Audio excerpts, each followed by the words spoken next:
Re-Zero, Arc 7, Chapter 23, Musician Natsumi Schwartz.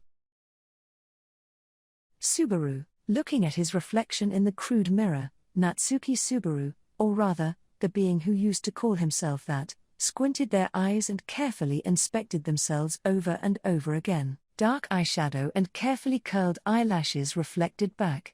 The texture of their skin, the greatest point of difference between men and women, was coated with white powder. His lips were painted with a vermilion color that made them look fresh. The costume had been quite the challenge, but he had been able to disguise his physique by wearing a lot of loose clothing, despite struggling to achieve a style that matched the southern climate. At any rate, this time he would have to act not as the daughter of a nobleman, but in a looser and casual manner, that of a traveling entertainer. Therefore, aside from gestures, the appearance needed to be more female in order to fit the design. Subaru, I'm going to gather as much of my body to my chest and stuff it to the limit. He had utilized every technique he could think of, pictured the encounters he had so far in his mind, starting with Emilia, then Felt and the loathsome Elsa, followed by Ram and Rem, plus Beatrice and Petra, setting Meili aside. After that, Priscilla, Crush, Anastasia, and Ferris, who he should look up to as a mentor, and then Frederica. Then there were the witches, well-dressed only in appearance. Annoyingly, he had gathered his imagination of beauty from all the beautiful girls, beautiful women, and beautiful girl-like beings he had met in this other world so far. He must constantly imagine himself as the most beautiful version of herself. He did not need to think about anything else beyond the vision he held. He had made the best move he could with what he currently had on hand, and arrived at the place where he needed to be. Therefore, Subaru, this is me. His sight left the mirror, then he slowly took a deep breath and turned around. Alone, after hours of trying to fight in solitude, he finally pushed open the door. Beyond it, he could see his friends with bated breath, waiting for the success or failure of this mission to take hold. The women turned their attention to Subaru as he opened the door and stepped out. Subaru, there was silence, and he could feel the tense atmosphere. His immediate anxiety refused to allow him to understand which emotion was causing the silence. Certainly, he was lacking a number of cards to play with. If he'd had that, if he'd had this, there would be no end to his regrets. However, thinking about it, was it not about taking initiative? One could not always go into battle in perfect condition. In any case, life was all about playing the cards one had been dealt, wasn't it? And it was when he found himself making excuses as if he had already lost the battle. Brilliant. He heard the faint sound of air bursting and looked up. There he saw that the true nature of this burst had been nothing of the sort. It was the sound of hands coming together. It was the sound of applause.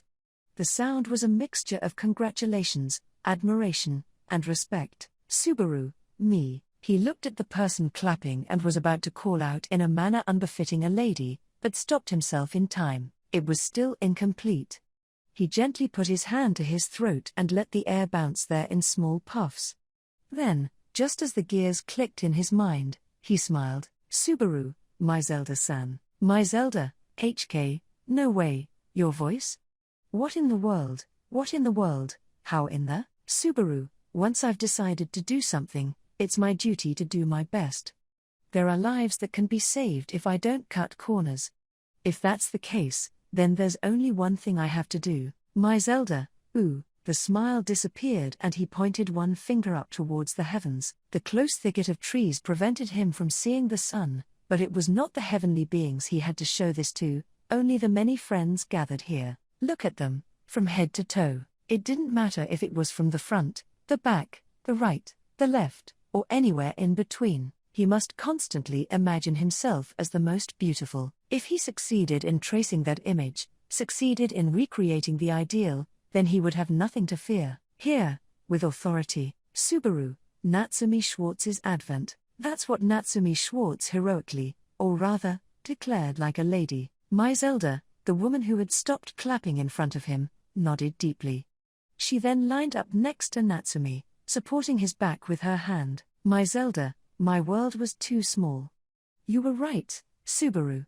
No, Natsumi. Subaru, you understand now, don't you, my Zelda-san? My Zelda, it is frustrating, but I do understand now.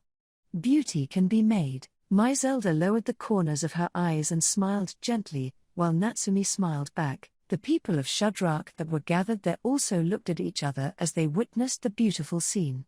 Then, applause rained down, coming as a belated blessing. The applause continued to pour down, congratulating Natsumi on her unveiling, and then, what is this? The ones who couldn't quite get over it watched the scene with their cheeks contorted into a frown. Subaru, and so, Natsumi Schwartz was born. I was a bit confused, since the different makeup tools and all, but I managed to get this much done. Rem, are you kidding me? Subaru, eh? After returning to the meeting place and setting up another assembly, Natsumi, or rather, Subaru's words were answered by Rem, her gaze gelid, her tone glaciated. Rem's chilly attitude did not change even after showing her the results.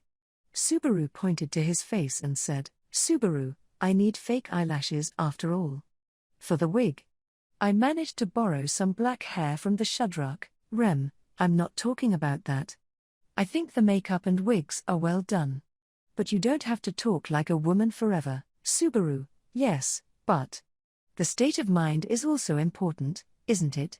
If I'm not careful on a regular basis, I never know where I might fall apart.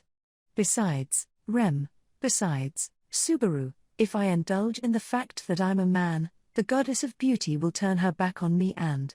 Ouch, ouch, ouch. Just as Subaru was about to speak seriously, Rem pulled his ear quite hard. He couldn't help but get teary-eyed as he quickly moved away. Subaru decided to slip close to Zelda, who was watching the proceedings. Subaru, Zelda Anasama, I'm afraid of Rem-san. Zelda, don't cry, Natsumi. Strangely enough, you look so cute, even though I know you're Subaru. Tarata should learn from you. Tarata, sister. While her sister patted Subaru's head, Tarata rolled her eyes at Zelda's ruthless comment. However, Tarata's face was much softer than it would normally be. That was because Subaru had rearranged the heavy makeup she usually wore, which could be called the war paint of the people of Shudrak, to make her look cuter. The Shudrak were best known for their bravery and strength, but this time they were required to be both glamorous and dangerous, with a magical and sensuous quality that could drive men crazy. Tarata and Kuna's makeup was fun to apply once they decided to focus their beauty regimen in that direction. Subaru, you have a much younger face than I expected. Tarata Anasama. Your makeup looks great, it's nice to show off your cuteness once in a while. Tarata, please don't tease me. First of all, I can't be as pretty as you. Subaru, well, your lack of confidence is also cute. Right, Zelda Anasama? Zelda, yes, dear. Zelda's cheeks relaxed as Subaru leaned up to her and spoke softly. Tarata flinched at the sight of the two of them, and turned over with a slight blush on her cheeks. Her brown skin made it hard to see her cheeks redden, but the makeup on her eyes and lips gave the impression of a slight blush, so it was easy to see the adorable change in her appearance. Rem, when are you going to stop fooling around? Rem shattered such a flowery scene with a single shout. Subaru and Tarata shrank as if hit by a gust of wind. Rem glared at them with her pale blue eyes, then looked at Kuna at the edge of the room. Kuna, who, like Tarata, also had her makeup done along with her hair, jerked away. Kuna, what is it? For the record, I have nothing to do with this. Rem, Kuna-san, I'm counting on you. Looking at those two, I see you're the only one who's sane. Are you seriously going along with this plan? Kuna, I know I'm the only sane one, but… Kuna, who had her hair in twin tails, looked at Subaru and Tarata with an unmotivated look in her eyes. It was an unpleasant assessment, but Subaru could only wait to see what would happen. Her look told him that he was insane, and thus was different from Tarata, who was shaking in shock. Kuna let out a small exhale at the reaction of Subaru and the others. Kuna, the reason why he couldn't do the mission has disappeared. You understand that too, right, Rem? Natsumi. Subaru doesn't have a problem. Yeah, he's more of a woman than the chieftain. Rem, I think that's too rude to say about Zelda-san. Kuna, I don't think it's a problem. What'll be a problem are our results over there. And just as Kuna was nearly done answering Rem's questions, it appears everyone is here. Kuna, oh, speaking of the devil, a pompous, undeceiving tone of voice enveloped the meeting hall, and a new figure appeared. When Kuna's gaze turned in that direction, Rem had no choice but to turn in the same direction. Naturally, Subaru, Zelda, and the others' gazes were drawn there as well. Everyone. At that moment, time stopped for everyone. No, to be precise, time stopped for everyone aside from the figure that appeared and Subaru, who had applied makeup to them. Subaru, I left the fine-tuning to you, but you're so good at it, it's almost disgusting. Abel, it does not elate me to be praised for my makeup skills. Nevertheless, your skills are impressive. So, even a finished product may become a whole new thing, huh? It looks even better than I imagined. Subaru, my margin for victory. As he said this, Subaru gently bit his pinky finger in frustration. Of course, there was no doubting his belief that beauty could be created. Subaru was also proud to say that he had proved this with his own body, using the few cards he had in hand. However, there was still a difference in materials. That was why? Rem, Abel-san, right? Abel, who else would it be? Do not inquire such a silly question. No, if I have changed that much, then your surprise is appropriate for reference. In response to Rem's trembling words, Abel, or rather, Bianca, the being born from makeup, a wig, and a change of costume, clutched his 5 thin white fingers. His raven black hair was long and lustrous, creating a perfect harmony with his beautiful face and slit eyes. The dancer's costume bound his waist, splitting down his legs, showing just enough skin to attract attention. Standing there was a beautiful dancer who had recreated extreme beauty, the best joker card in hand, that was essential to this plan. Everyone else, Bianca's perfection was such that even Zelda and the others had lost their voices. That was different from Subaru's Natsumi, where the shock was over the magnitude of the change. This was the pure shock that was brought about by the perfection of beauty that Abel's Bianca had in spades. The Shadrachian jewelry, which adorned the dancer's costume and long hair, served only as a garnish to accentuate his real beauty. Subaru remembered the smile on Zelda's face when she had lent them to him. For some reason, Subaru's heart ached when he remembered that smile. However, out of concern for Zelda and the others, Subaru did not have the option of cutting corners. How could he ruin this perfection himself? Subaru's ego as Natsumi Schwartz would not allow for such a thing. Subaru, it was surprising to me that you weren't afraid of wearing makeup. Abel, what, you think it a disgrace to dress up as a woman? For the record, this is not the first time I have done this. I have undergone such things many times in my childhood. Subaru, as a child? Abel, yes.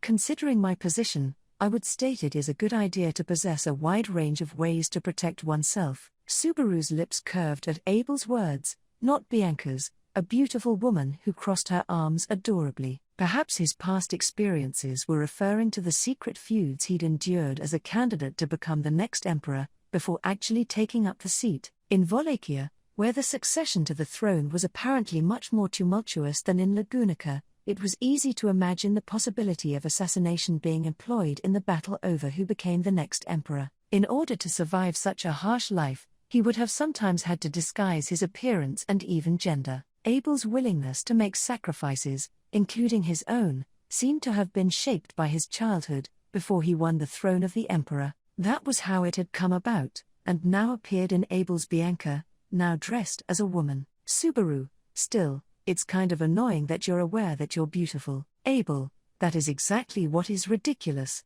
How can someone be in a position where they must be capable of looking at their country from a broad perspective, and not be able to see themselves objectively? Though you seem to have subverted that objective assessment of yourself through your own skills, I have no need for those kinds of petty tricks. Subaru, HK, Abel, do you know why tigers are strong?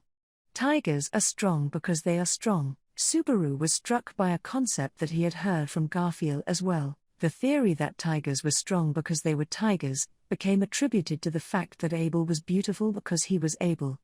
It was no longer the logic of violence. It was the same as saying that Reinhardt was strong because he was Reinhardt. In other words, It was a blunt view of the world. Subaru, well, anyway. Flora's thinking the same thing, isn't she? Flop, aren't you jumping to conclusions there, mister? Behind Abel followed an astonished Flop, now disguised as Flora. He was also dressed up, and had the type of beauty that Subaru knew would make a finished product more complete just by fully utilizing the potential of his resources. In fact, unlike Subaru and Abel, he'd had his originally long hair only slightly tweaked, so it could be said that he was the one who brought out the most charm from the materials. In fact, Subaru was confident that if they stood side by side, he wouldn't be greatly inferior. But, Subaru, there is a difference in the amount of time and effort that is put in. Must be divine favoritism. Flop, I'm sorry to hear you lamenting this, but you look great, mister. You're no longer mister, you're sir. Subaru, I'm not satisfied with a compliment like that anymore. Flop, was that a compliment? I didn't know it was. Flop's frankness hadn't changed even though he was now Flora. Anyway, that was fine in his case.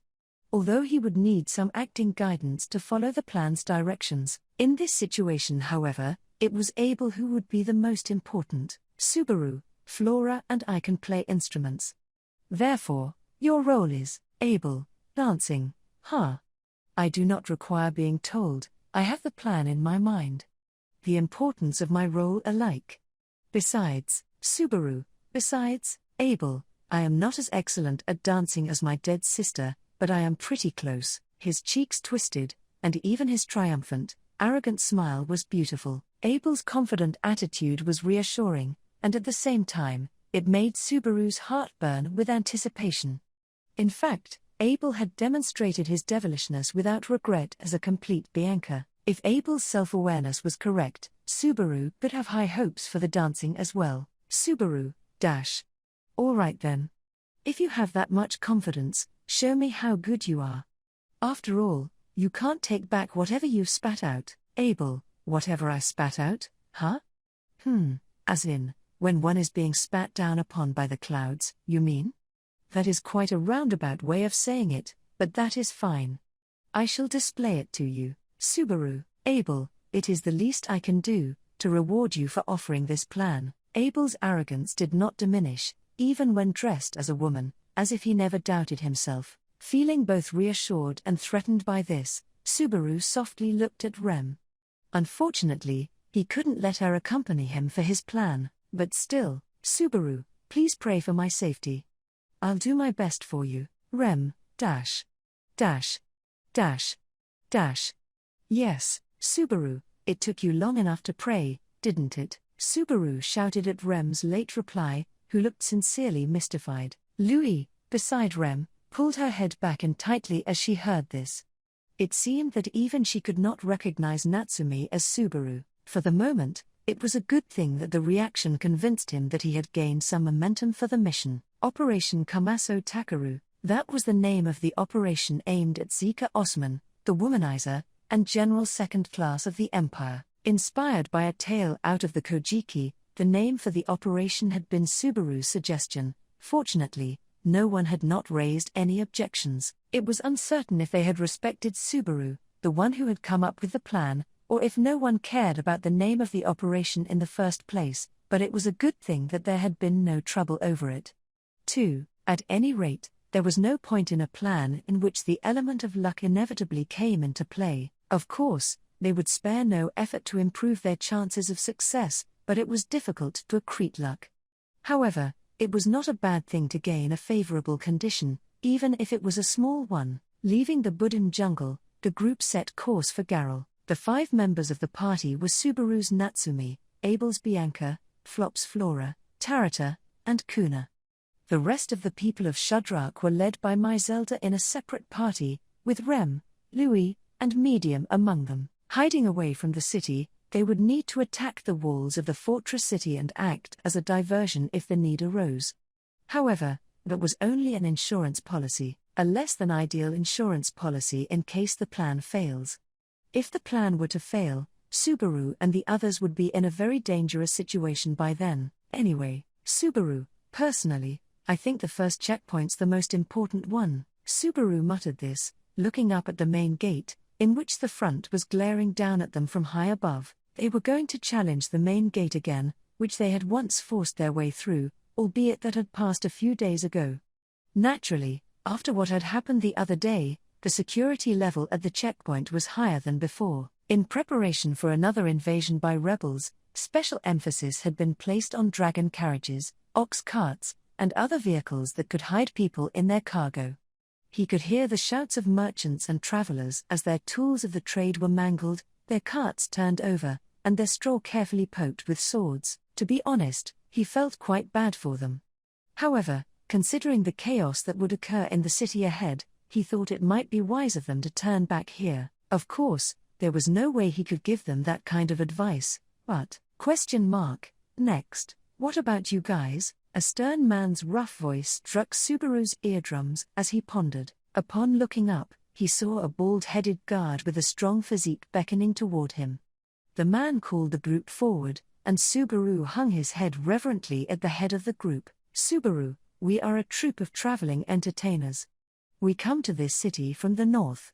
Guard, oh, traveling entertainers. Raising an eyebrow in curiosity, the guard also looked at the group behind Subaru. Flora, carrying a musical instrument on her back, waved. Tarata, carrying her luggage on her back, bowed. Kuna draped a parasol over the person next to her, whose face was covered by a veil, not allowing anyone to see her expression. The guard's admiration for this rather atmospheric group could be sensed. Subaru, on the other hand, while maintaining an amiable smile, Subaru's insides were tense. He was familiar with the guard. He was the one who had been in charge of the main gate when Subaru had first met Flop and Medium when entering Garrel. In other words, he could not have been a better choice for the first obstacle. Guard, but coming from the north, that must have been tough. It's rumored that the Lady Incandescent's territory's bustling with activity over there. Flocks of flying dragons are flying around. Subaru, yes, that's true. That's why we couldn't stay there for too long. On the other hand, this is a city protected by such a magnificent wall, so I'm sure it's safe, right? Guard, that's. When Subaru flirted, with a faint smile on his face, the guard's expression grew uncomfortable. The reason for his reaction was probably that he too was aware that the Imperial soldiers, whose camp had been burned to the ground, had fled into the city.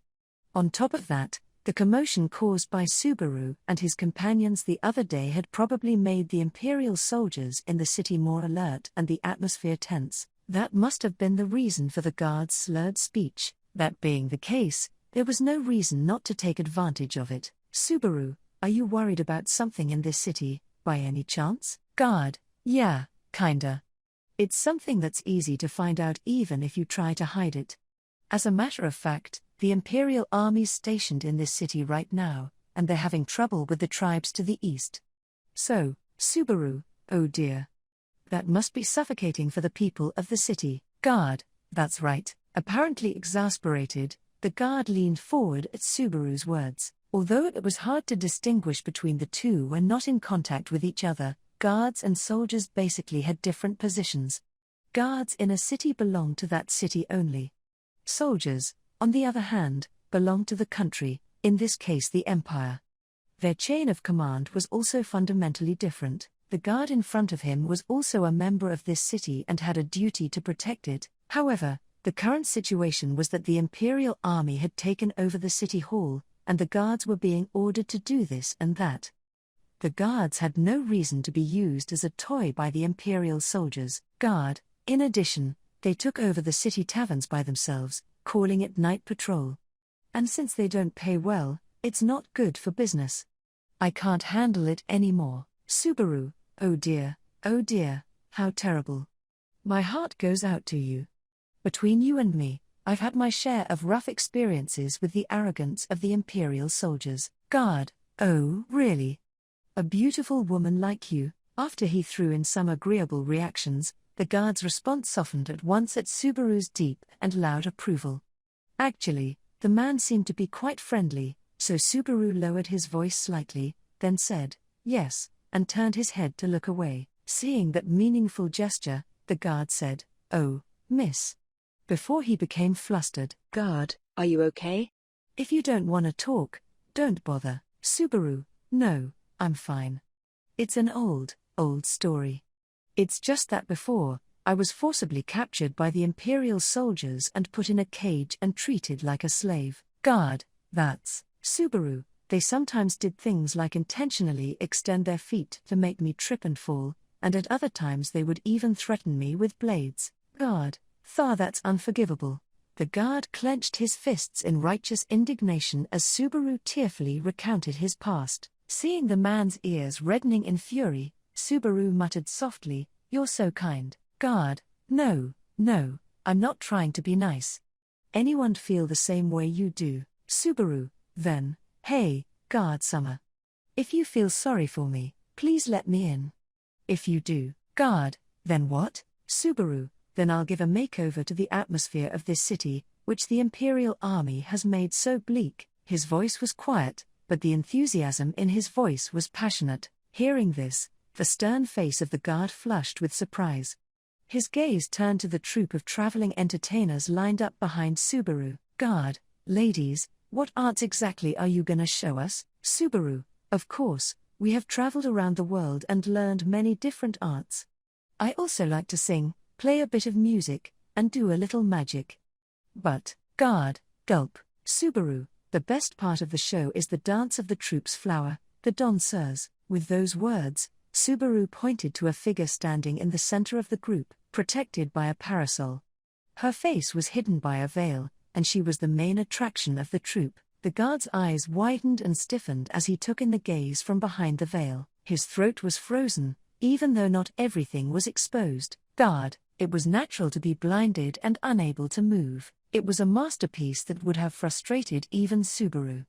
Beauty can be made, he had boldly stated, but true beauty was a creation of God. After all, Subaru's beauty was nothing more than touch-up work in comparison to that. However, even that one step was enough to sharpen his devilish beauty even more. Subaru, in addition to the danseurs, we'll also sing and play music for you. We hope you will allow us to stay in Garrel. Guard, Subaru, guard-sama, guard, that's right. I don't see anything suspicious among your possessions, the guard muttered to himself as he came back to his senses after being nipped in the shoulder with a little pinch.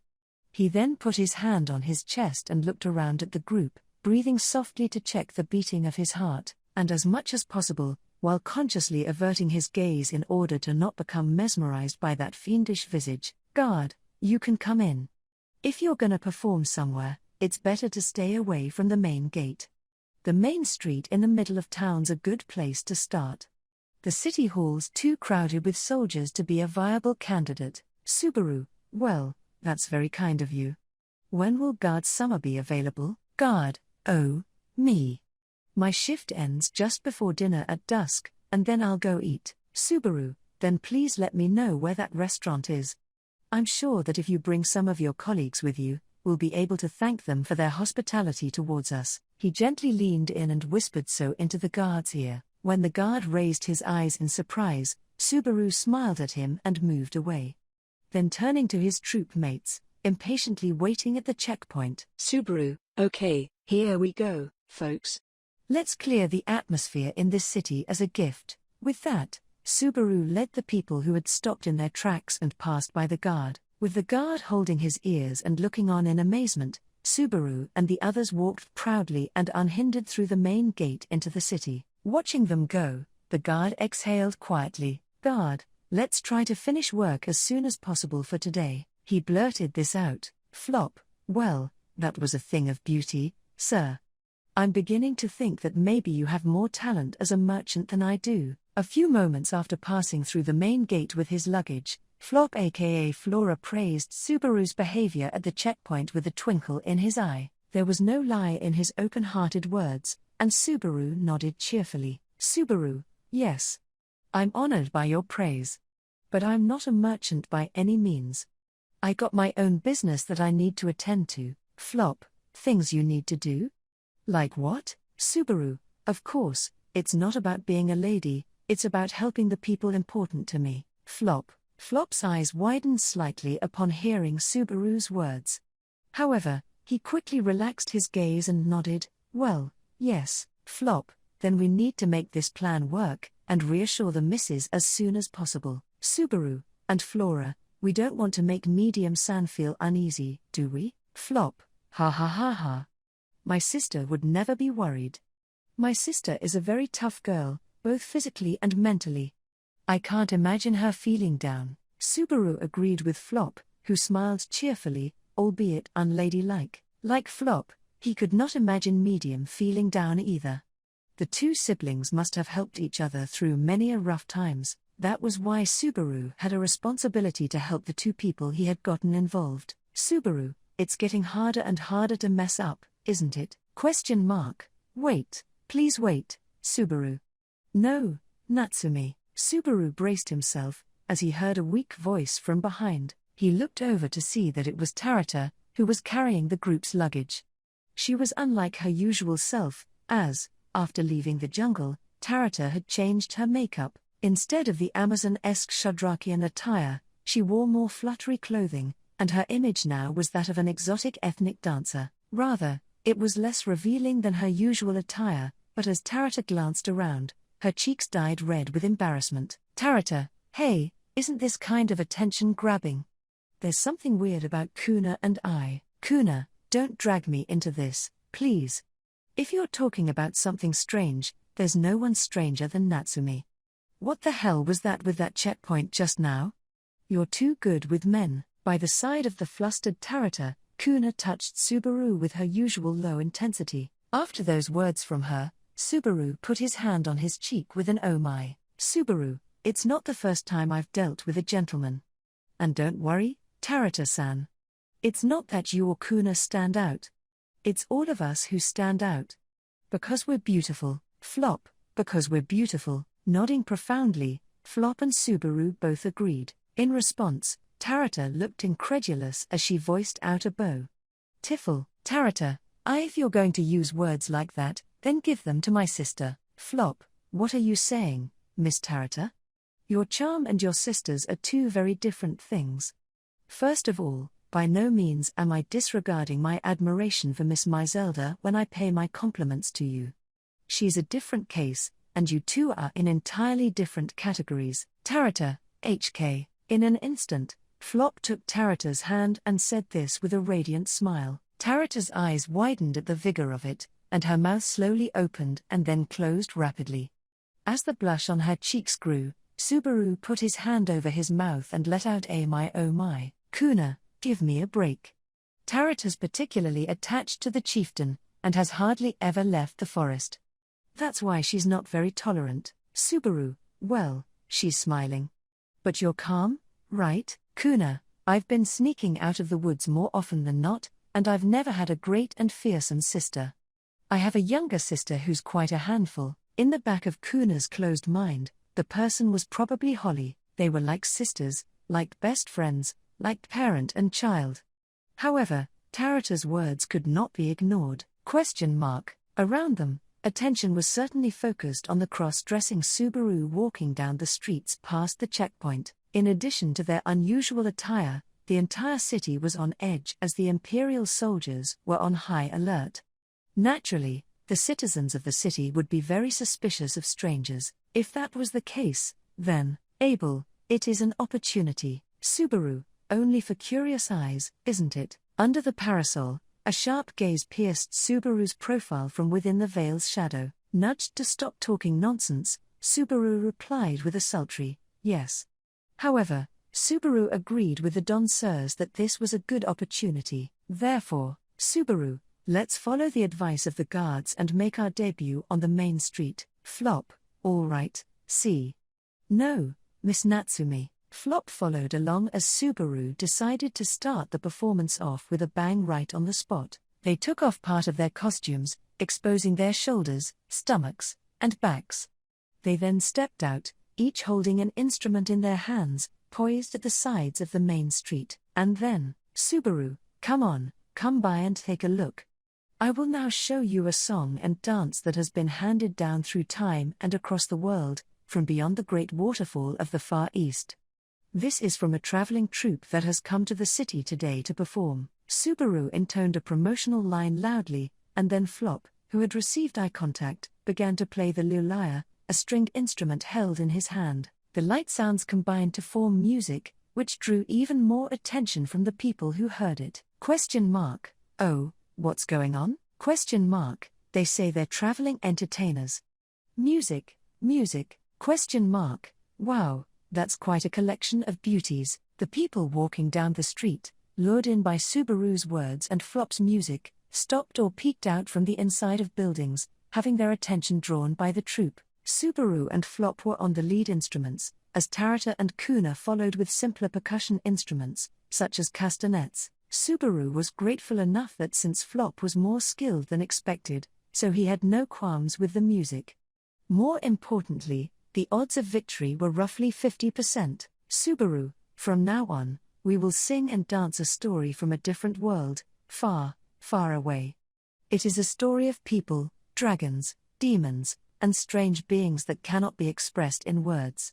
Please, everyone, relax and enjoy to your heart's content. With a smile on his face and an excited tone of voice, the anticipation built up as Flop's performance with Subaru reached its first climax. Everyone was in love with their performance and the beauty of the musicians, but the real deal was right after this, and just as the music crescendoed into its apex, a black-haired dancer slowly removed the thin silk she was wearing, and stepped out into the street. Upon lifting the veil with one hand and revealing his face, the people who had been listening to the music turned their gazes towards him, as a shock feeling like a punch to the gut permeated them. Yes, that was it. He wanted that reaction, that look, and yet, he was upset. Subaru, it's so frustrating. As he played his instrument, Subaru expressed his inner frustration of being beaten. Deep in his heart, he felt defeated. But it should feel good to be beaten by something of such high caliber. But that was a lie. A sense of defeat was ultimately a sense of defeat, and it was frustrating. However, this calmness just before it all turned into a frenzy was the key to this plan. Then, to the fullest extent, they could charm the people of Garrel with this dance. Subaru, now, you're up, Bianca. Abel, after glancing at Subaru with a flushed look, Abel aka Bianca slowly raised his arm, one fluid movement, of merely raising an arm. In spite of this, his gestures had an elegance that exuded from deep within his being. It melted into the air and instantly dominated the main street. A flowing, beautiful, and solemn dance began. The dance that accompanied the music was something that Abel had originally mastered, but with Subaru's own twist, was probably new to everyone. Yet, it even dispensed a need for any sort of manipulation or petty tricks. With Subaru's tweaks, what had been a solid dance was now far superior. Audience. The audience forgot to breathe as their gaze was enraptured by the beautiful dance. It was a cry of beauty that appealed to their instincts. It told them not to take their eyes off it even for a moment. To put it bluntly, this was what the eyes were meant to behold. Abel's dance was arrogant and pompous, confronting his audience with such thoughts. It said, "Look at me." The sight of the mesmerized and stunned crowd was frightening to Subaru, even though he had been the one to come up with the idea. If there were a thief here, the people standing around would have their pockets openly searched and would not even notice if someone took their wallets. No, that assumption was not valid, since even a thief would not be able to take their eyes off Abel's dance. It was only one song and dance, lasting less than 5 minutes of time. The performers had been concentrating on not making any mistakes, but Subaru wondered if anyone would have even noticed if they had messed up.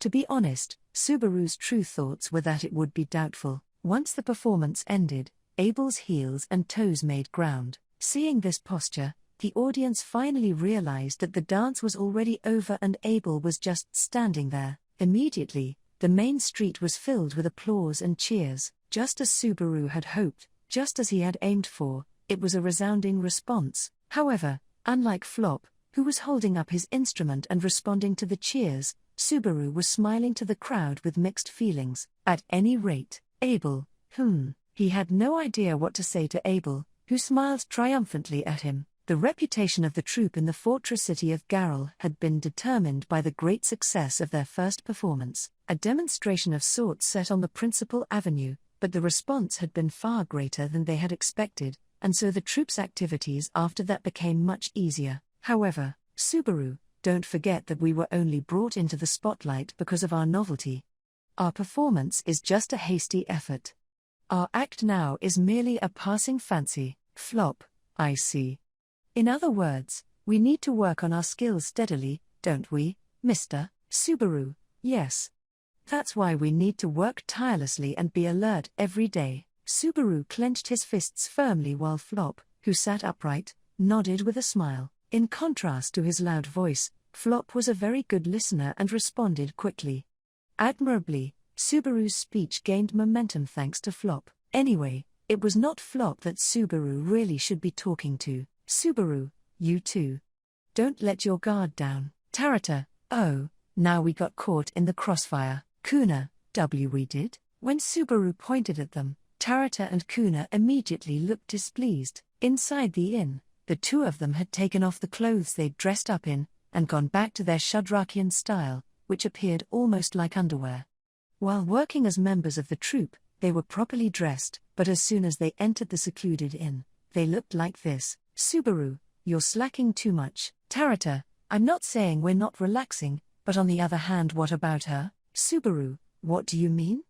Actually, what are you even talking about?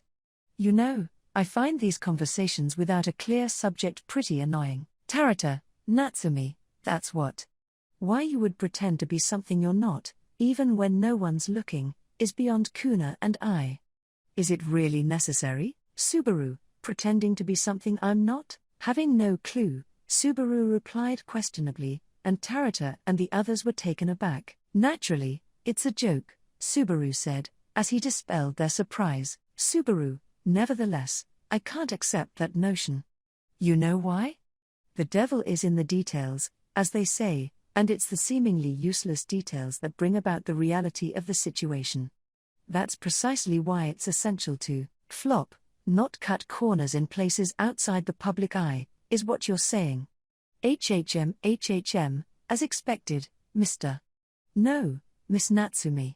I'm learning a lot. Flop was truly a student worth teaching, as that was an answer worth 100 points. That said, in regards to the point that he couldn't correct himself from using boku as his first-person pronoun, no matter how much he tried, Kuna looked in protest at Subaru, but he passed it off with a smile. At that moment, Subaru and his troupe of traveling entertainers were staying at an inn in Garrel. It had already been 3 days since they had begun their infiltration, and in that time, they had performed a total of 10 times, receiving a more than adequate response. He had not been in need of money to begin with, as he had the proceeds from the sale of the Elgina's horn, but a good amount of money continued to come in for each show, so he thought it to be a really profitable venture. Subaru, I think it's time to move on to the next phase. Gently placing his finger on his chin, Subaru hoped for a change in their stagnant situation. In fact, their current situation was going so well that it was almost too good to be true.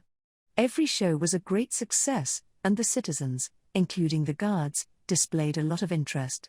This was due to the perfection of Bianca's dancing, as well as the conversational skills of Natsumi and Flora. Bianca's mysteriousness was also a selling point, and since she rarely appeared in public except to dance, Natsumi and the others naturally took over the role of gathering information. Initially, the plan had been for Subaru's Natsumi and Flop's Flora to take over the task, since Abel aka Bianca was unable to speak in a female voice. Subaru, strangely enough, no one's suspicious of Flora, right? She hasn't even changed her voice. Flop, haha, I don't have any special skills like Miss Natsumi. But I've been traveling alone with my sister for a long time.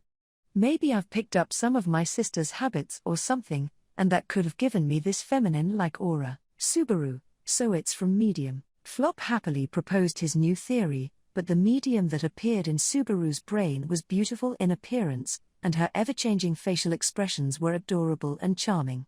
However, the theory that her presence had an effect on Flora's current perfection was something that could be debated. Abel, you have a lot of time to waste, do you not? Subaru, A cold, icy voice interrupted the conversation between Subaru and the others. It was Abel, the dancer of the troupe, who was sitting on a chair by the window without the wig on his head, that had finally decided to join the conversation. Abel had danced in various places as the star of the show day after day, and although he attempted not to show it, a slight hint of fatigue could be seen. Of course, he would never admit it, but spending time in Garrel placed a heavy burden on the body and mind. They were always keeping their guard up, being behind enemy lines. Subaru, as Natsumi, was also constantly reminding himself to not lose his calm demeanor. One never knew what tragedy would await them if they became discouraged behind enemy lines. At first, this strategy had been regarded as a joke by both Rem and Maizelda. However, Subaru had proposed the plan in a serious manner, and they had discussed it together to increase the chance for success. He was not so pessimistic as to give up and lament that the plan had failed. Therefore, Subaru, Bianca, why don't you get some rest? After all this time, I've never seen you sleep. Flop, I'm not sure what you're talking about, Miss Natsumi. It's impossible that. Huh? Now that you mention it, I don't remember seeing Miss Bianca sleeping either. Flop tried to laugh at Subaru's point, but then went serious upon noticing how that rang true.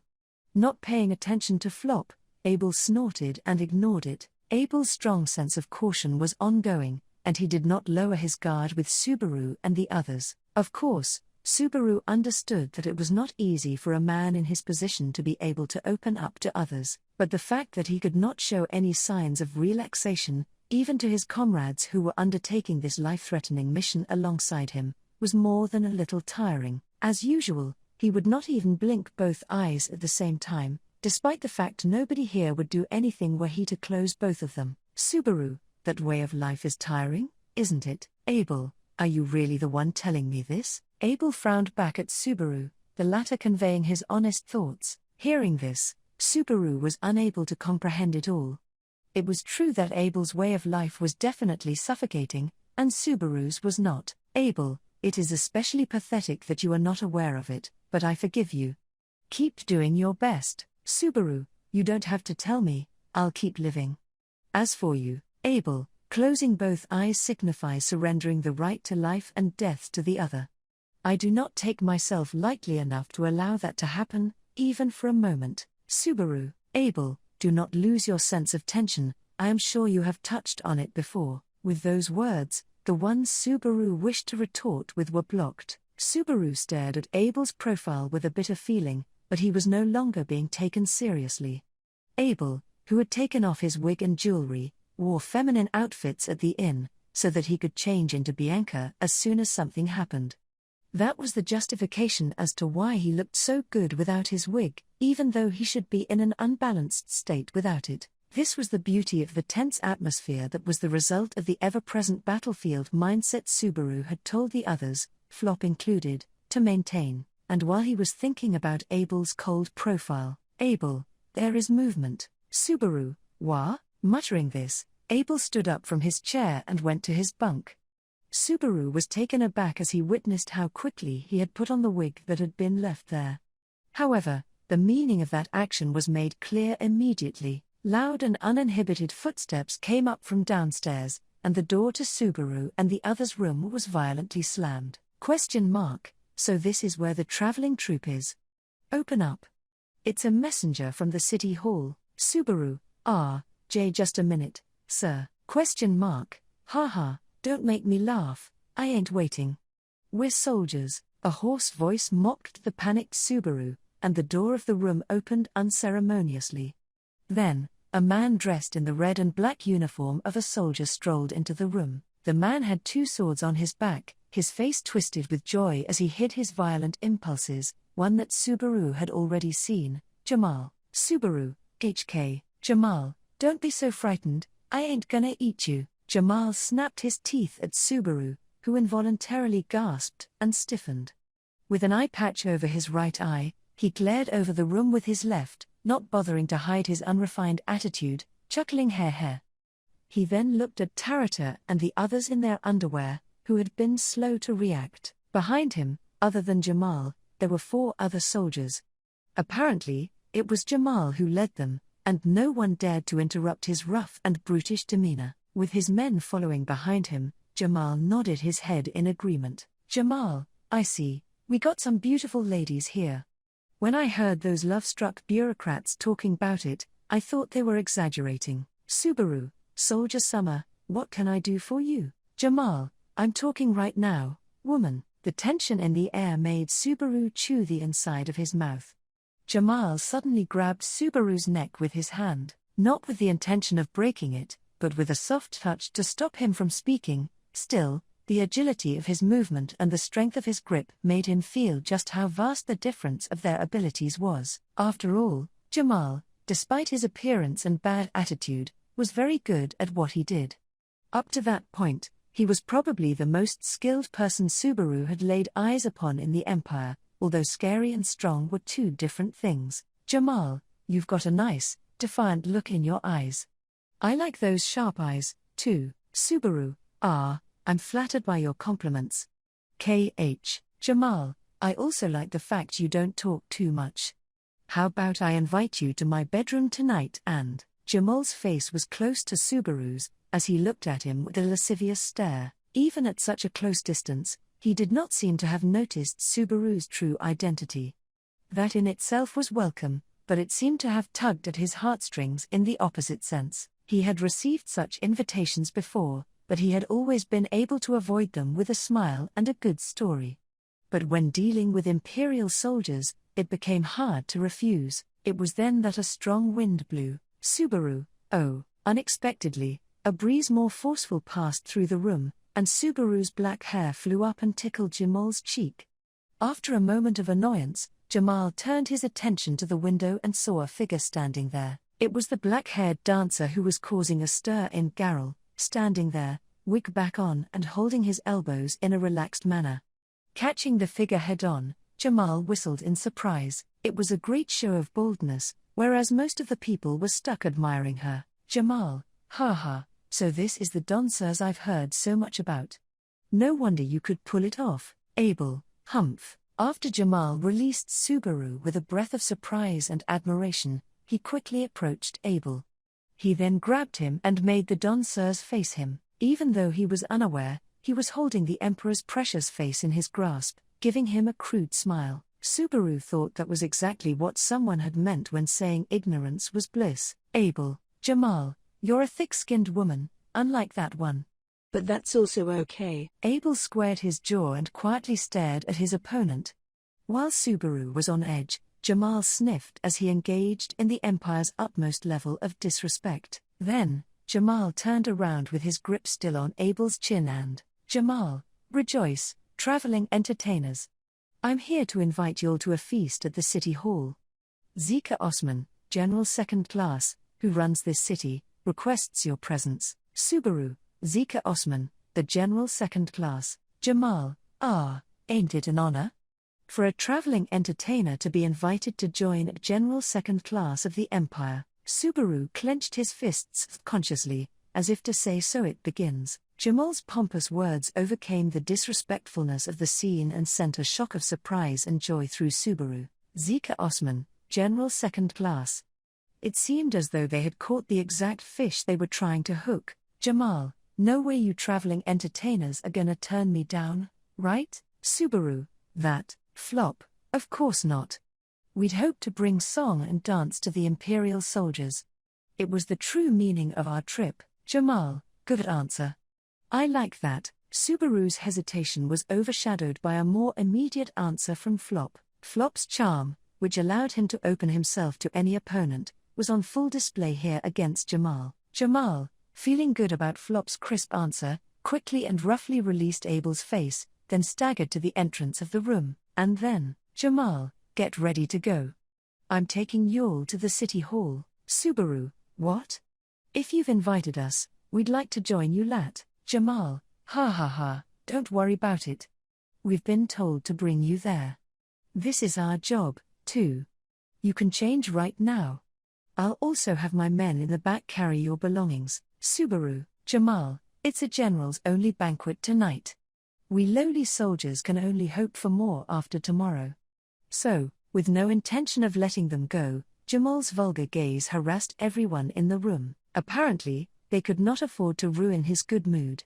Fortunately, Subaru, Abel, and Flop were all at least dressed as women. Tarata and Kuna, who were in most danger, were clearly women, so there was no need to worry that their lack of preparation would derail the mission. That said, Jamal, take your time, but the humiliation of having to clean up the room while they watched them unceremoniously change their clothes and pack their bags was hard to shake off. However, Flop got it. Come on, everyone, let's get ready. We don't want to keep the soldiers waiting. Let's get this done right. Subaru, Flora, Flop, this is so unlike you, Miss Natsumi.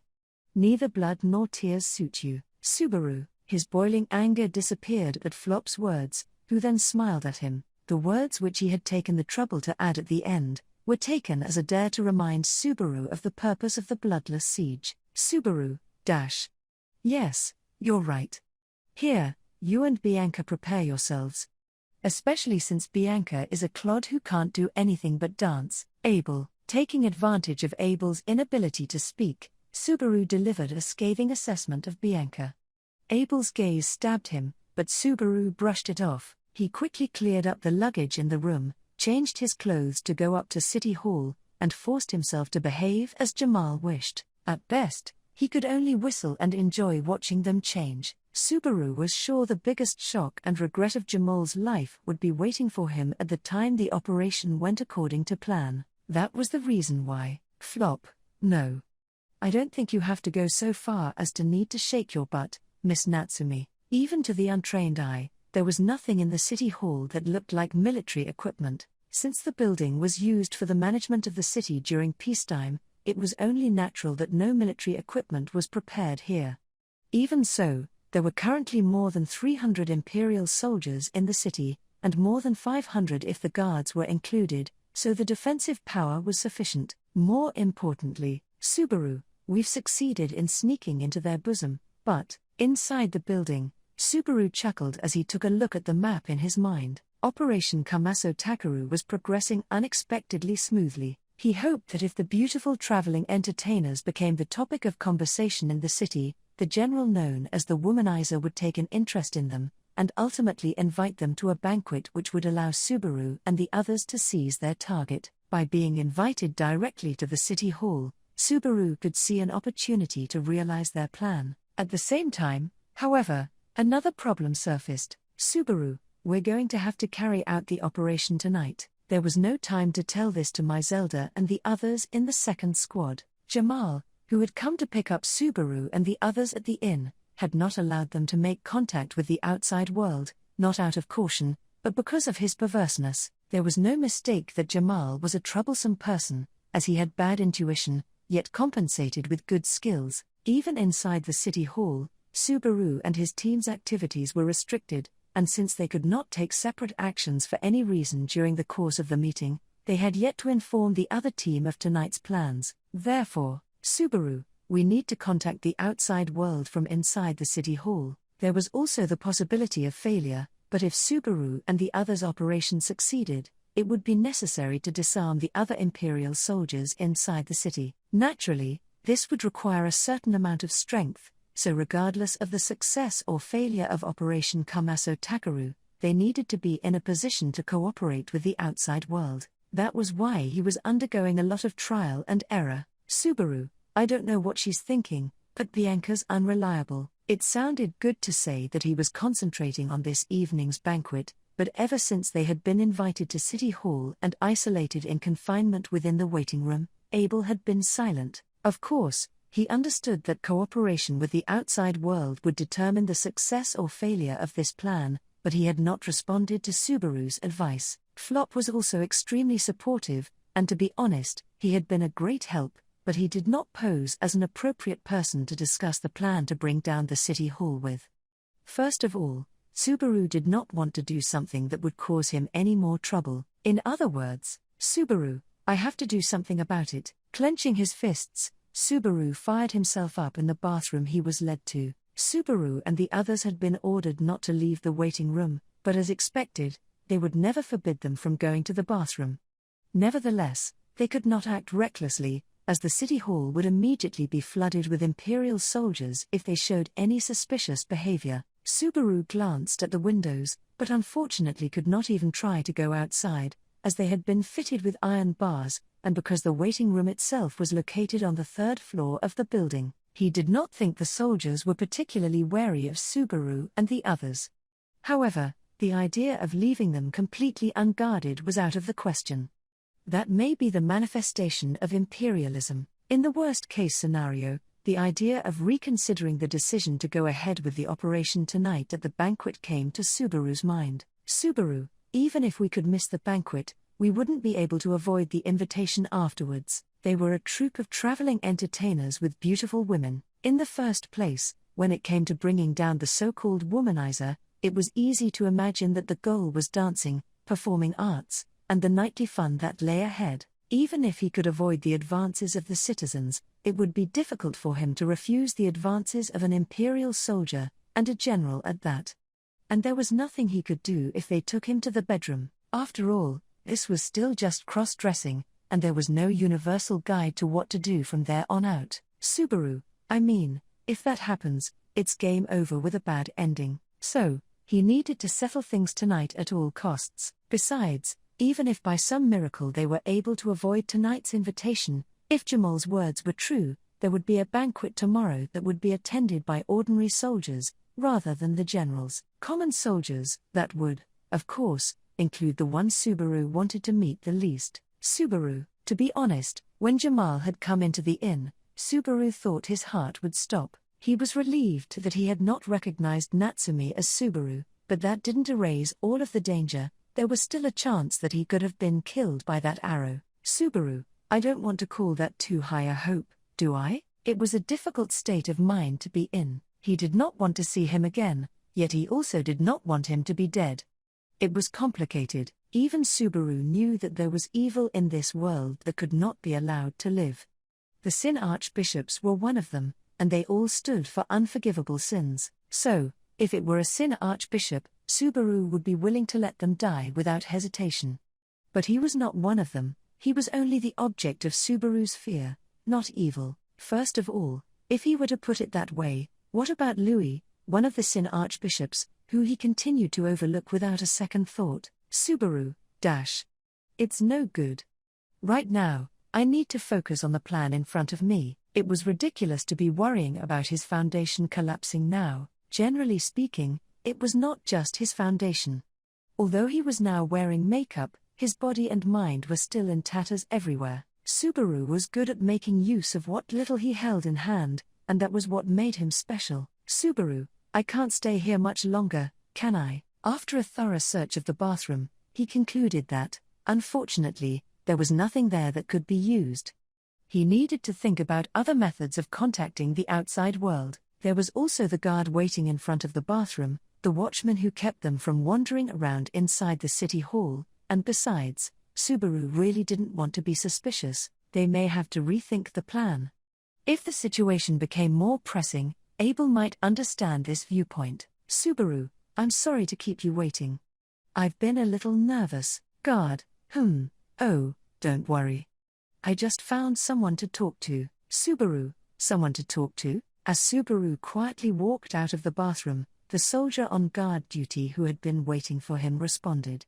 He seemed to be talking to someone who was passing by, who, with a twitch of their chin, looked over and said, ? Oh, so you're the dancer invited as this evening's entertainment. Subaru's heart froze as he saw a face there that he definitely did not want to see. Subaru, cool, ? What's the matter? You look so startled. Oh, come on, I'm not going to eat you. Seeing Subaru's throat tremble, the other person laughed and cracked a joke. It was a quip that he had heard from Jamal at the inn only a short time ago. But unlike Jamal, who had delivered it because of his dirty mind, he couldn't brush it off this time. He wanted to ask if he really did not want to eat him. Guard, what? Did you do something, Todd? Todd, me? Don't be ridiculous, there's nothing I can do. My wounds are so severe that I've been bedridden for quite a bit. I'm barely able to walk around. Guard, that's true, too. So it's like she hated your face physiologically? Todd, that's rather hurtful. The man scratching his head and having a friendly conversation with the soldier on guard. Todd, the object of fear that made Natsuki Subaru most wary, and the one that made him question the morality of killing those outside of the Sin Archbishops.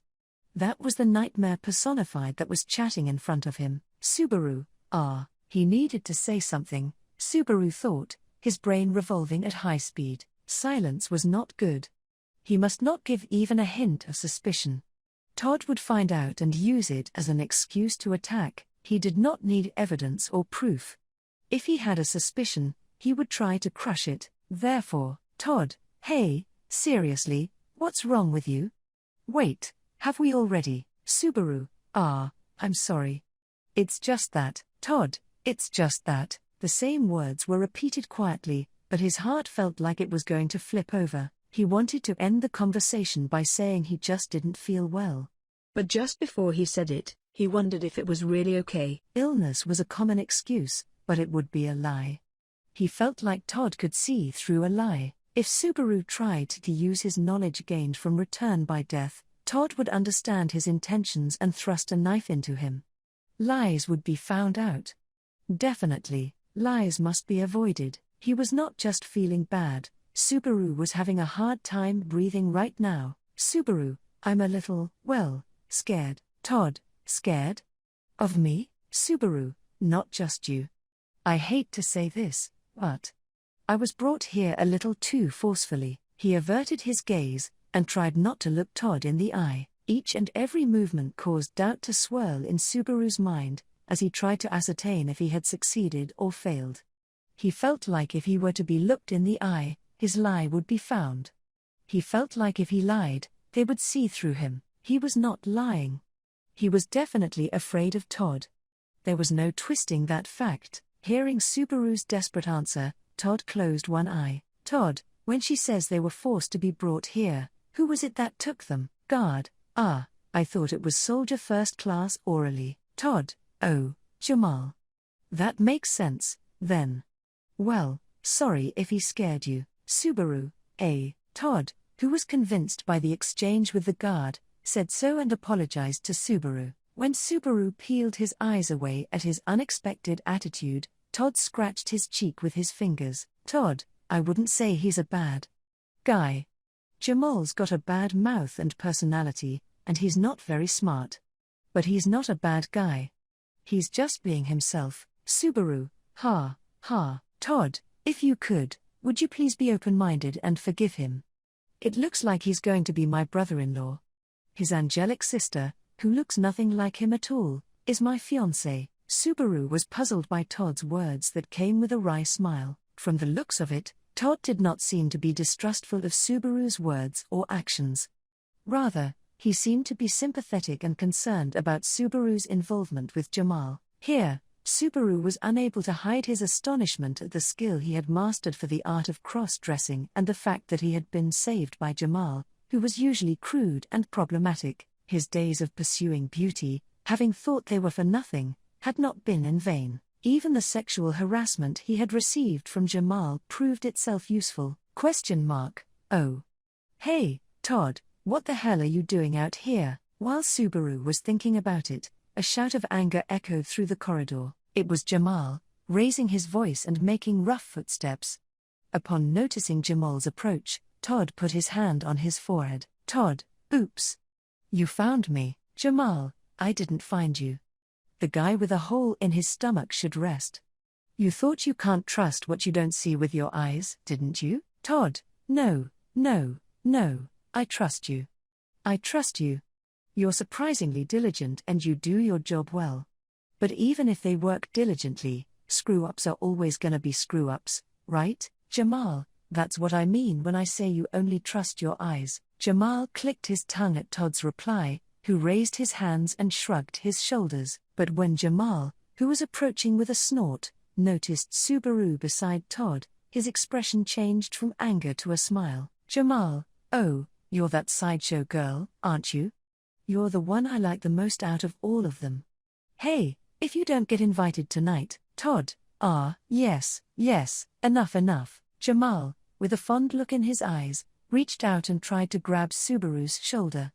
However, of all people, it was Todd who stopped Jamal's hand. Todd grabbed Jamal's wrist and gave him another enough as his cheeks contorted. Todd, you're scaring her with your attitude. This girl who I'd never met before got scared all of a sudden, and that stung. Jamal, I didn't do anything at all. I don't know why you're interrupting me in the first place. No way, you. With that woman? Todd, don't joke about it, Jamal. Your sister's the only one for me. You know that, right, Jamal? It's complicated for a brother to be told that his sister is someone's only love, Jamal muttered with a venomous look on his face, as he shook off Todd's hand. He then glanced at Subaru, but the way his cheeks were drawn together seemed to dissuade him from messing with him any further. Surprisingly, Jamal also had some sense. Or perhaps he had the heart to be hurt by being scared by someone he thought was a little too nice. Either way, Todd, anyhow, let's get going. We're not going to be able to attend today's banquet anyway, Jamal. That said, I'm getting tired of trying to close the holes in the city's defenses. Todd, it won't be boring. It's a guarantee, that's where the enemy will come from, absolutely. With a chuckle, Todd's sharp words scratched Subaru's chest. He praised his choice in his heart, thinking that the idea of using a secret path had been seen through. Then, after praising himself, Todd, by the way, what's your name? Subaru. Subaru was not sure if Todd had seen his distraction. The faint-like question made Subaru seriously think that he was going to lose consciousness. He had been asked for his name. Why, the questions raged. Wouldn't he at least ask his name? No, Todd wouldn't ask. That was why Rem had been wary of Todd from the beginning. Because of his bad relationship with him, Subaru had not exchanged names with him this time. Should he give his name, or not? What should he do? Todd, please, just tell me. The request was repeated, and Subaru gasped. Resigned to not being able to pull off an answer, he smiled as nonchalantly as possible and reluctantly said his name. Subaru, Natsumi Schwartz, that's my name? So he voiced his name. He could not think of any other choice but to do this. He hoped and prayed that it was the right answer, and waited for the other person's response. When he heard the reply, Todd nodded his head, stroking his chin with an "hmm." Todd, you heard her, Jamal. Aren't you happy you got her name now? Jamal, shut up. I'm getting the fuck out of here. Todd, okay, oh, can I follow you outside too? Jamal, you're a really untrustworthy guy. Do what you want. Todd followed, shrugging his shoulders upon perceiving Jamal's angry voice, the latter barking with a red face. With that, the two men disappeared from Subaru's sight, never once looking back. They turned a corner in the hallway and disappeared. Out of sight, out of mind. Subaru, really? God, hey, are you okay? You're looking really pale. Subaru exhaled as he looked away, wondering if he would ever come back. The only remaining soldier on guard was concerned about Subaru, as he saw how exasperated he was. There was no time left for Subaru to respond. However, he managed to make amends with the soldier on lookout duty, and accompanied him back to the waiting room to join Flop and the others, who were standing by inside. Flop, it took you long enough, Miss Natsumi. Are you okay? You look really pale, Subaru. I've already heard that. For the moment, the storm has passed. But the problem remains. Back in the waiting room, seeing the worried look on Flop's face, he finally had time to worry about his heartbeat and his breathing. Slowly, Subaru calmed himself down by taking deep breaths to correct his rough physiological reactions. Yes, he had escaped the storm he had suddenly encountered. Probably, they could not let their guard down until the very end, but for now, the tempest should be over. However, they still had not overcome the big obstacle that was their initial problem. Subaru, we have to find a way to contact the outside world. If we go on like this, even if our plan succeeds, Tarata, then don't worry, Natsumi.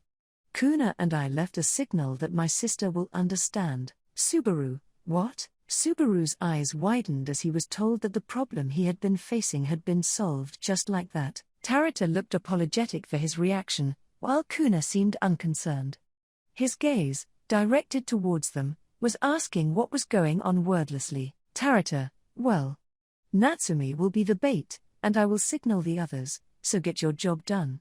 That's what Bianca said. Subaru, wah? Subaru's eyes widened and he looked at Abel in the corner of the room. Then, noticing his leer, Abel narrowed his eyes, shook his head loosely, and declared, Abel, rather than telling you and having you move unnaturally, I used you as a natural decoy. Fortunately, You seem to have performed your task reasonably well. I shall praise you for that. Subaru, shut up. Do you know what I've had to deal with? Flop. Oh, calm down, Miss Natsumi. You're ruining your pretty face. Subaru, shut up. He was about to get mad at Abel's attitude, but Flop stopped him from behind. He really wanted to punch that arrogant demonic face, but Subaru had no choice but to remain calm.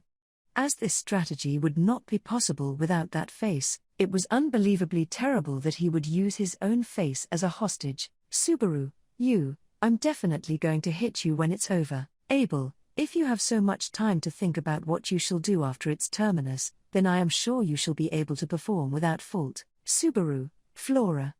We're going to rehearse until it's time. Flop. Okay. Subaru gritted his teeth in anger, as if saying you are the very epitome of always having a comeback for everything I say. Whatever the case, if they had made contact with the outside world, all they had to do was wait for the time in question. At most, yes, at most. Subaru, it'll be awful if the plan doesn't work, he muttered in defeat, but Subaru had been convinced over the course of the past few days that it would definitely work. It was really frustrating, because it seemed as though there was nothing that would not fall in love with this arrogant danseuse, except perhaps a Sin Archbishop.